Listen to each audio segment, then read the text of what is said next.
Good day, mga ka-business, mga ka-water. Isang mapagpalang araw po sa ating lahat. Ngayon nga po pala ay isa po sa aking mga day off. Kaya naman ano pa nga po ba ang hinihintay ko? Siyempre po, isusulit ko na naman po katulad po nung nakaraan, di po ba?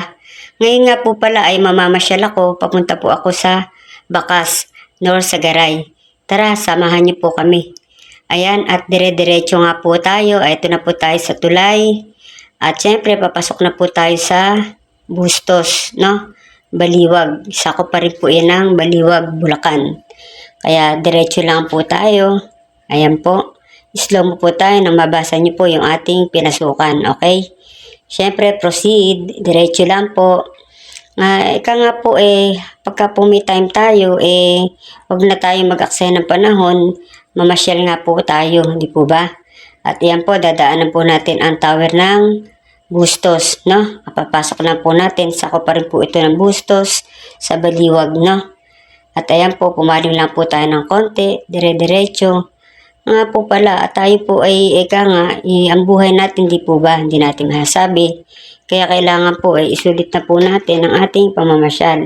At ito po, ang nadaanan naman natin ay Tanawan, ano? Kala ko po ang Tanawan ay matatagpuan lang sa Baguio. Meron din po pala dito.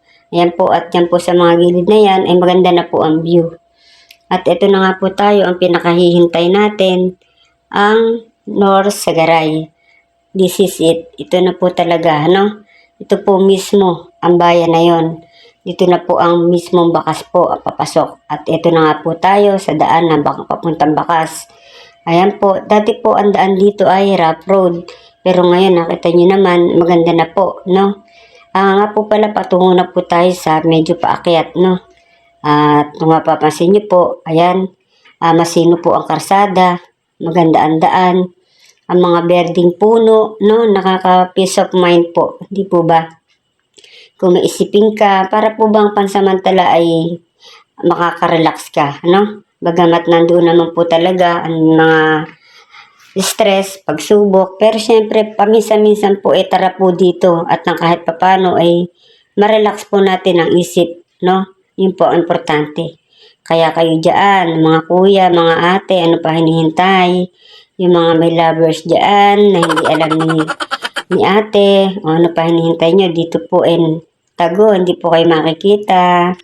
Syempre po, nakaka-relax. Doon nga po pala sa pupuntahan namin, may mga cottage po na pwede mag-overnight, no? Mga sosyal. Meron din po dito na ang cottage, wag 100, 200. Ayan, depende po sa bet nyo. Marami pong pagpipilian, ganun din po sa view. O, ayan po. Kahit po medyo mauga ang daan natin, basta diretso lang po kayo, no? At dito naman po ay safe. Siyempre, nandito na po tayo sa mismo pupuntahan po natin. Ano po ang nihintay? Enjoy na po tayo.